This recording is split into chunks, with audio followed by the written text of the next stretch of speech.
دوسرا مسئلہ جو ہے انسانی معاشرے میں وہ فضیلت کا ہے۔ اب ظاہر بات ہے کہ تمام انسانوں کو ایک جیسا تو نہیں بنایا ہے اللہ نے، کسی کو خوبصورت بنا دیا، کسی کو بدصورت بنا دیا، کسی کا قد اونچا ہے، کوئی ٹھگنے قد کا ہے، لوگ اس پر ہنستے ہیں، یا کسی کو مرد بنا دیا، کسی کو عورت بنا دیا۔ اب عورت اپنے اندر ہی اندر کڑھتی رہے مجھے عورت کیوں بنایا، اس کا حاصل کیا ہوگا؟ یا کوئی بدصورت انسان ہے، ٹھگنا ہے کسی اور اعتبار سے، دوسرا شخص ہے وہ دیکھتا ہے کہ وہ تو بڑا اچھا ہے، تو اب اس کے اوپر کڑھنے کی بجائے کیا ہونا چاہیے کہ اللہ تعالیٰ نے مجھے جو کچھ دیا ہے مجھے اس کے اوپر صبر اور شکر کرنا چاہیے، اور جو فضل ہے کسی اور چیز میں بھی ہو سکتا ہے، میں نیکی میں آگے بڑھ جاؤں، میں خیر کے کاموں میں آگے بڑھ جاؤں، میں علم میں آگے بڑھ جاؤں، تو یہ چیزیں جو ہیں انسان دوسری چیزوں سے اپنی ان کی تلافی کر لے، بجائے اس کے کہ ایک نیگیٹو اس کی سائیکالوجی ڈیولپ ہوتی چلی جائے، کڑنا اور اندر ہی اندر جڑتے رہنا، جس سے کہ پھر طرح طرح کی جو ذہنی بیماریاں پیدا ہوتی ہیں، انہی کانفلکٹس کی وجہ سے، انہی فرسٹریشنز کی وجہ سے مینٹل بیلنس آدمی لوز کر بیٹھتا ہے۔ تو اس کی بجائے دیکھیے کس قدر عمدہ تعلیم دی جا رہی ہے، وَلَا تَتَمَنَّوْا مَا فَضَّلَ اللَّهُ بِهِ بَعْضَكُمْ عَلَىٰ بَعْضٍ، اور تمنا نہ کیا کرو اس شے کی کہ جس کے ذریعے سے اللہ نے تم میں سے بعض کو بعض پر فضیلت دے دی ہے۔ اب اللہ کی دی ہوئی فضیلت ہے، اس میں آپ تمنا کریں، اور دوسری طرف یہ کہ اس میں حسرت ہو جائے۔ اب اس میں خاص طور پر جو مسئلہ ہے انسانوں میں، جو آج کا سب سے بڑا مسئلہ ہے دنیا میں، جیسا کہ میں نے بتایا ایکسپلائٹ کیا جا رہا ہے، مساوات مرد و زن۔ اب یہ بھی ایک فضیلت ہے، کسی کو اللہ نے مرد بنایا، کسی کو عورت بنایا۔ اب پہلی بات یہ بتائی جا رہی ہے للرجال نصیب مما اکتسبوا، مردوں کے لیے حصہ ہے اس میں سے کہ جو وہ کمائیں گے، وللنساء نصیب مما اکتسبن، اور عورتوں کے لیے حصہ ہے اس میں سے جو وہ کمائیں گی۔ یعنی جہاں تک نیکیوں کا معاملہ ہے، بدیوں کا معاملہ ہے، خیرات کا معاملہ ہے، حسنات کا معاملہ ہے یا سیئات کا معاملہ ہے، اس میں بالکل ایکویلٹی ہے۔ مرد نے نیکی کمائی اس کے لیے، عورت نے نیکی کمائی اس کے لیے، اس میں برابری ہے۔ عورت نیکی میں مرد سے آگے نکل جائے، اتنے مرد ہوں گے کروڑوں کہ جو رش کریں گے حضرت خدیجہ کی کے مقام پر، کہ جو ان کا نمایاں ہوگا قیامت کے دن، یا حضرت عائشہ یا حضرت فاطمہ کا مقام، تو وہ عورتیں تھیں اور مرد ہوں گے بڑے بڑے، لیکن یہ کہ ان کی خاک کو بھی نہیں پہنچ سکیں گے۔ تو یہ ہے کہ اس میں تسلیم کرے آدمی، تسلیم و رضا، کہ جو بھی اللہ نے مجھے بنا دیا اور مجھے دیا ہے، اب مجھے اس میں بہتر سے بہتر کرنا ہے۔ یہ میرا شاکلہ تو اللہ کی طرف سے آ گیا ہے، کل یعمل علی شاکلتہ، اور جو ہم پڑھ چکے سورہ بقرہ میں کہ لا یکلف اللہ نفسا الا وسعہا، وسع جو ہے وہ اللہ نے بنا دی ہے۔ تو اب اس آیت کو بھی غلط کوٹ کیا جاتا ہے کمائی کے لیے، کہ عورتیں بھی کما سکتی ہیں، دیکھیے لکھا ہوا نصیب مما اکتسبن، ان کے لیے حصہ ہے اس کمائی میں سے جو انہوں نے کیا۔ اچھا، کمائی سے مراد یہ سمجھ لیجئے قرآن مجید میں صرف ایک جگہ ایسی ہے سورہ بقرہ میں جو ہم پڑھ چکے ہیں، جہاں کسب کا لفظ آیا ہے معاشی جد و جہد اور معاشی کمائی کے لیے۔ باقی پورے قرآن میں کسب آتا ہے اعمال کے لیے، کسب حسنات، کسب سیئات، بدیاں کمانا، بھلائیاں کمانا، کسب اس کے لیے۔ اور دلیل اس کی یہاں کیا ہے، مما اکتسبنا نصیب۔ اگر تو ایک عورت نے کمائی کی ہے، تنخواہ 10,000 کی ہے، تو 10,000 میں سے 2,000 تو نہیں ملے گا اسے، باقی 8,000 شارٹ لے جائے گا۔ تو نصیب مما اکتسبن نہیں ہے وہ، تو اگر کسی کے واقعی کوئی کام کرتی ہے خاتون، اگر کوئی اس میں حرام پہلو نہیں ہے، پیشہ جو ہے وہ بھی شریفانہ ہے، اس میں جو بھی آداب ہیں پردے کے، سطر کے، حجاب کے، وہ بھی ملحوظ رکھے ہوئے، ٹھیک ہے، تو جو کمائی اس کی پوری اس کی ہوگی، اس کا حصہ تو نہیں ہوگا۔ اعمال میں البتہ آیا ہے کہ اعمال میں جو ہے مختلف اعمال کے مراتب ہوتے ہیں، کتنا خلوص نیت کتنا تھا، آداب کتنے ملحوظ رکھے، یہ ہم سورہ بقرہ میں حج کے ذکر میں بھی پڑھ چکے ہیں کہ ان لوگوں کے لیے بھی نصیب مما کسبوا، جو انہوں نے کمایا ہوگا اس میں سے حصہ ملے گا۔ تو یہاں پر یہ نیکی اور بدیوں کا تذکرہ ہے، یعنی جہاں تک مورل لیول ہے اس میں عورت اور مرد برابر ہیں، ہیومن ڈگنیٹی، ہیومن آنر اس میں برابر ہے، مورل لا برابر ہے۔ لیکن یہ ہے کہ باقی جو معاشرتی ذمہ داریاں ہیں اور ان کے حوالے سے جو تقسیم کار اللہ نے رکھی ہے، اس کے اعتبار سے فرق ہے۔ اب اس فرق کے ساتھ اگر عورت ریکنسائل نہ کرے اور بکڑتی رہے اور مرد کے بالکل برابر ہونے کی کوشش کرے، تو فساد کا سارا معاملہ جو ہے اس معاشرے کا، وہ فساد کے نظر ہو جائے گا۔ وَاسْأَلُوا اللَّهَ مِنْ فَضْلِهِ، اور اللہ سے اس کا فضل تلاش کرو۔ اے اللہ تو نے مجھے اس معاملے میں کم رکھ دیا ہے، اے اللہ مجھے اس معاملے کے اندر تو مجھے ہمت دے، میں ترقی کروں۔ تو اللہ تعالیٰ بہت سے لوگوں کو کسی اور پہلو سے نمایاں کر دیتا ہے۔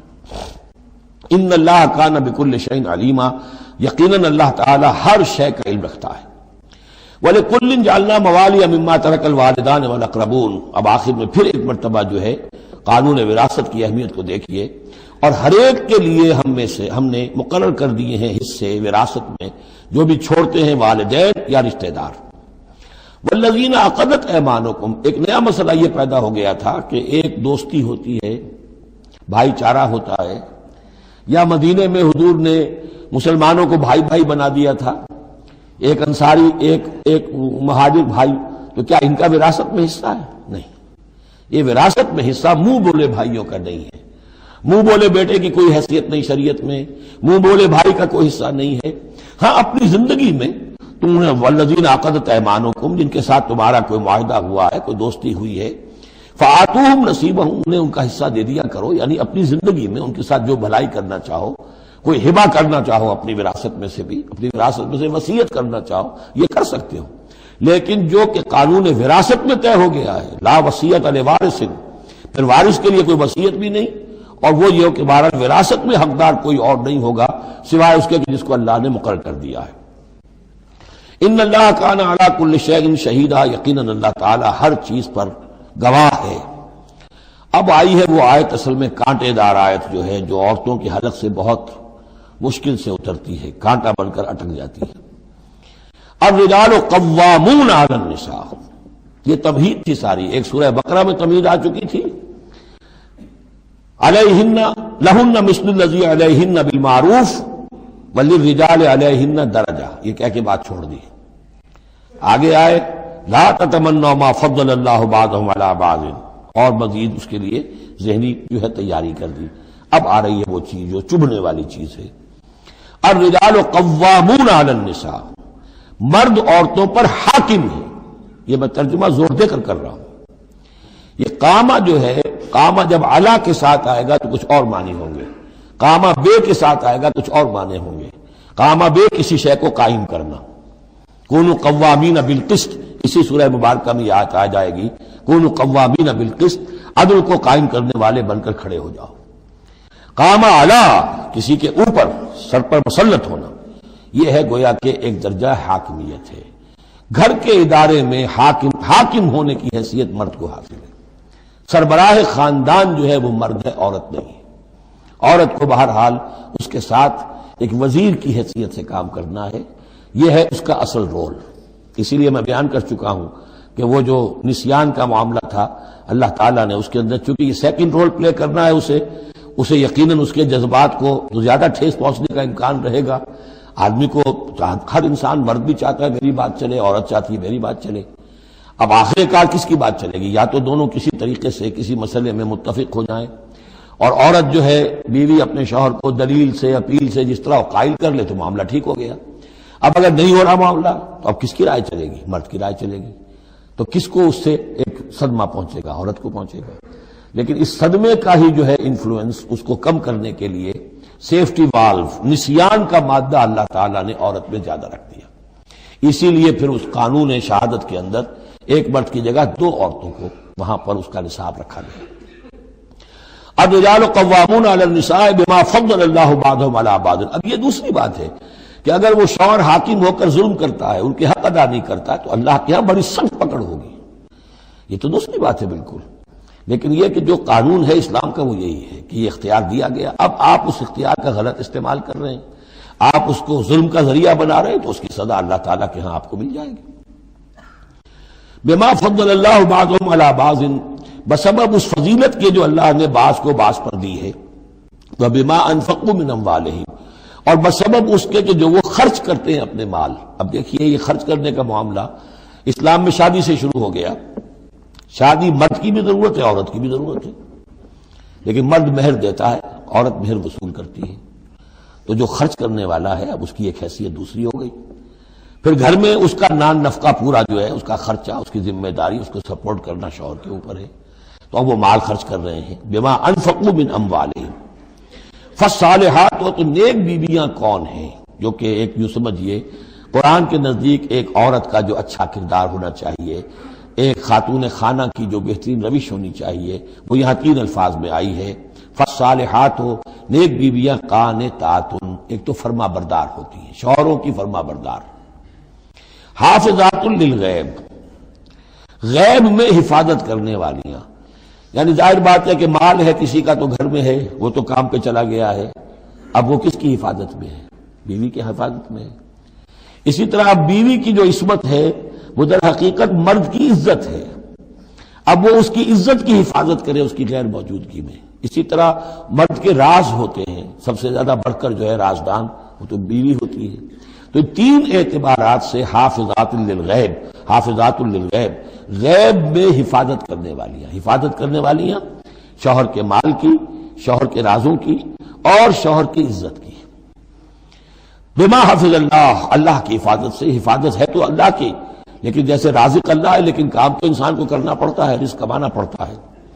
واللاتی تخافون نشوزہن، اور وہ خواتین کے جن کے بارے میں تمہیں اندیشہ ہو جائے ان کے اندر سرکشی کا، ضد ہے، ہٹ دھرمی ہے، بات نہیں مان رہی ہیں، اپنی بات منوانی ہے، کسی نہ کسی طریقے سے گھر کی فضا خراب کی ہوئی ہے، یہ ہے نشوز۔ ذہناً تسلیم نہ کرنا کہ میری حیثیت جو ہے وہ بہرحال شوہر کے تابع دار کی ہے، اس کو اگر تسلیم نہیں کریں گے تو ظاہر بات ہے فرکشن ہوگی، اور فرکشن جو ہے اس کے نتیجے کے اندر وہ گھر کے اندر جو ہے وہ ایک فساد پیدا ہوگا۔ واللاتی تخافون نشوزہن فعظوہن، تو ان کو پہلے تو نصیحت کرو، واہجروہن فی المضاجع، دوسرے تنبیہ کے طور پر ان سے تعلق اپنے بستر علیحدہ کر لو اور ان کے ساتھ وہ تعلق ضرب و شو جو ہے کچھ عرصے کے لیے بند کر دو۔ وَاضْرِبُوهُنَّ، اس پر بھی ٹھیک نہ ہو تو انہیں مارنے کی بھی اجازت ہے۔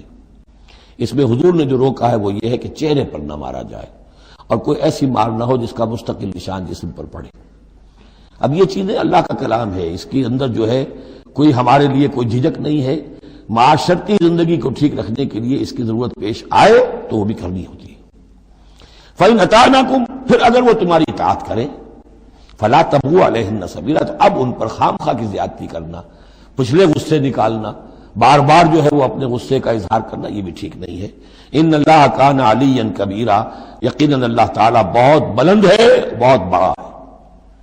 وَإِنْ خِفْتُمْ شِقَاقَ بَيْنِهِمَا، اور اگر تمہیں یہ اندیشہ ہو گیا ہو کہ ان میں تو اب زدہ ہو گئی ہے اور یہ اب ساتھ اب چلنا ان کا مشکل ہے، شوہر میں بیوی میں مزاجوں کا اختلاف ہے اور اس کی وجہ سے کوئی زدہ عورت بھی اکڑ گئی ہے، مرد بھی اکڑا ہوا ہے، تو اب ٹھیک ہے کیا کریں ہم؟ تو اس میں ایک کوشش کرنے کا حکم دیا پہلے، فَبَعْثُوا حَكَمًا مِّنْ أَهْلِهِ وَحَكَمًا مِّنْ أَهْلِهَا، تو ایک حکم مقرر کرو ثالث، لڑکے والوں میں سے، شوہر والوں میں سے، شوہر کے خاندان میں سے، اور ایک حکم جو ہے اس عورت یا لڑکی کے خاندان والوں میں سے۔ ان یریدا اصلاحا، اگر وہ دونوں چاہیں گے اصلاح، یوفق اللہ بینہما، اللہ تعالیٰ ان کے مابین موافقت پیدا کر دے گا۔ لیکن ان یریدا میں مراد دونوں ہو سکتے ہیں، یعنی ایک تو یہ کہ اگر واقعتاً شوہر اور بیوی جو ہے چاہتے ہیں کہ موافقت ہو جائے، ہوتا ایسا ہے کسی وقت جو ہے وہ نفسیاتی گرہ ایسی بن جاتی ہے کہ وہ بھی چاہتا ہے کہ معاملہ درست ہو جائے، وہ بھی چاہتی ہے کہ درست ہو جائے، لیکن اب یہ کہ اب اس میں گرہ ایسی پڑ گئی ہے، مقطع میں آپ پڑھی ہے سکون دسترانہ بات، کہ اب اس میں کسی طریقے سے مسئلہ حل نہیں ہو رہا، تو حکمین آ جائیں گے تو وہ بات کو گرہ کھولیں گے، ادھر سے کچھ سنیں گے، ادھر سے سنیں گے، کچھ اس کی وضاحت ہوگی، ادھر کی وضاحت ہوگی تو ہو جائے گا۔ اور ایک یہ بھی ہو سکتا ہے کہ اس سے مراد حکمین ہو، کہ اگر حکمین پوری سی کوشش کریں گے تو اللہ تعالیٰ ان کے مابین موافقت پیدا کر سکتا ہے۔ میرا رجحان پہلی رائے کی طرف زیادہ ہے۔ ان اللہ کان علیما خبیرا، یقینا اللہ تعالیٰ بہت علیم اور خبیر ہے۔